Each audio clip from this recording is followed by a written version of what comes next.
Bonjour, nous allons voir à travers ce tutoriel vidéo comment insérer une image de différentes façons.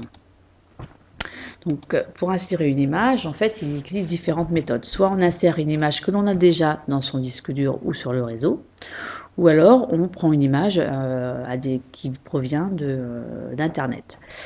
Donc moi, je voudrais mettre le logo du lycée, je ne l'ai pas. Donc ce que je vais faire, c'est je vais faire une recherche. Donc logo lycée Bret-les-Pins, dans Images, je vais chercher.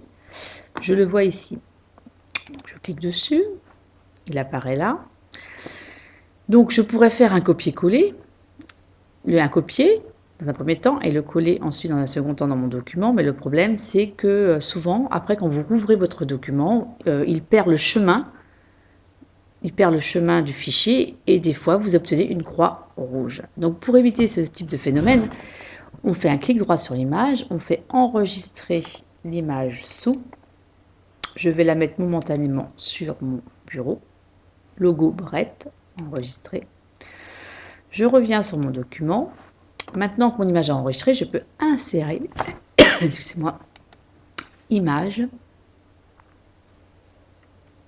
à partir d'un fichier. Et là, je trouve mon logo Bret 2013. J'ouvre. Voici l'image que j'obtiens. Donc, quand l'image est sélectionnée, nous avons des petits carrés verts qui sont autour. Je peux, si je mets ma souris au milieu, j'ai une double croix qui me permet de déplacer mon logo. Si je veux le diminuer, je me mets sur le côté, un des côtés. Quand j'ai la double flèche, j'appuie sur la touche Maj pour ne pas enlever les proportions de l'image et je diminue. J'ai une barre outil qui est apparue ici, où j'ai effectivement, c'est bien une image. J'ai pas d'adaptation, c'est-à-dire qu'en fait, souvent quand vous avez une image et que vous voulez écrire à côté, par exemple on va écrire ici Bret-les-Pins, on va mettre l'adresse, le Haut-Bois,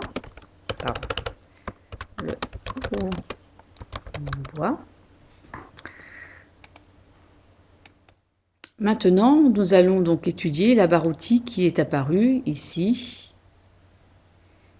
pour l'image. Donc pour l'image, en fait, vous voyez quand je la déplace, là j'ai pas de souci. Mais souvent ce qui vous arrive, c'est ceci. C'est-à-dire que vous voulez mettre l'image dans le texte et ça bouge et vous n'y arrivez pas à la mettre où vous voulez. Pour cela, effectivement, vous avez dans la barre outils des icônes d'adaptation qui sont ici, que vous pouvez retrouver en faisant un clic droit, adaptation, et vous retrouvez aussi.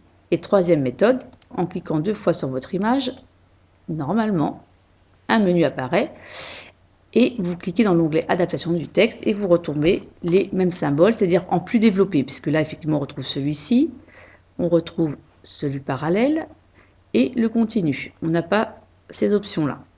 Que signifient en fait ces icônes? On matérialise ici le texte par des traits. Vous voyez, là, ce sont des traits. C'est du texte. Donc, ça veut dire que l'image, là, si cette icône est activée, l'image, en fait, n'aura jamais de texte à côté. Elle aura du texte au-dessus et en dessous. Donc, c'est pour ça que vous n'arrivez pas à mettre votre texte dans votre image, dans votre texte, pardon. Ici, vous aurez du texte sur le côté, en haut, pardon, sur le côté gauche et en bas. Et là, vous n'en aurez pas à droite. Et inversement ici, pareil, ça veut dire que vous aurez du texte autour de l'image. En continu, c'est-à-dire que vous aurez du texte ici. Et votre image sera sur votre texte, tout simplement. Et optimal, en fait, vous la mettez où vous voulez et le texte s'adapte. Donc, nous allons choisir parallèle. Et de fait, vous voyez, je peux effectivement mettre mon texte à côté. Donc ça, c'est très important. Ensuite, revenons à cette barre outils. Vous pouvez centrer, comme voilà, votre image, pareil. Vous pouvez aussi la centrer verticalement, c'est-à-dire que là, vous êtes centré par rapport à la page, puisque par rapport à la page, non, par rapport à votre paragraphe. Ici, vous la mettez en haut et ici en bas. Ce qui n'est pas logique puisque c'est inversé par rapport à l'image. Ensuite, vous pouvez, donc on va la mettre centrée.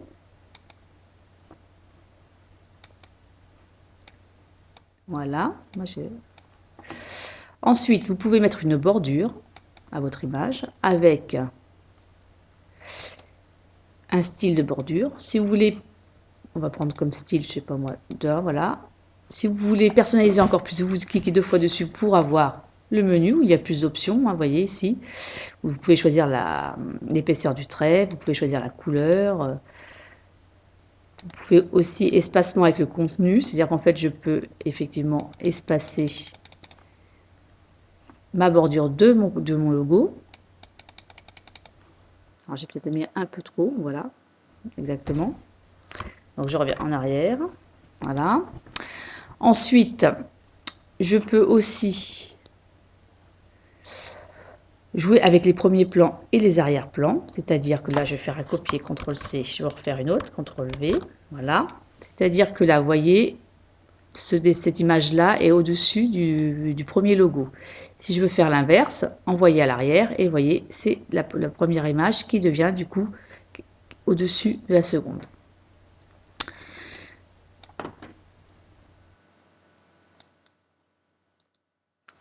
Donc voilà ce que je voulais vous montrer.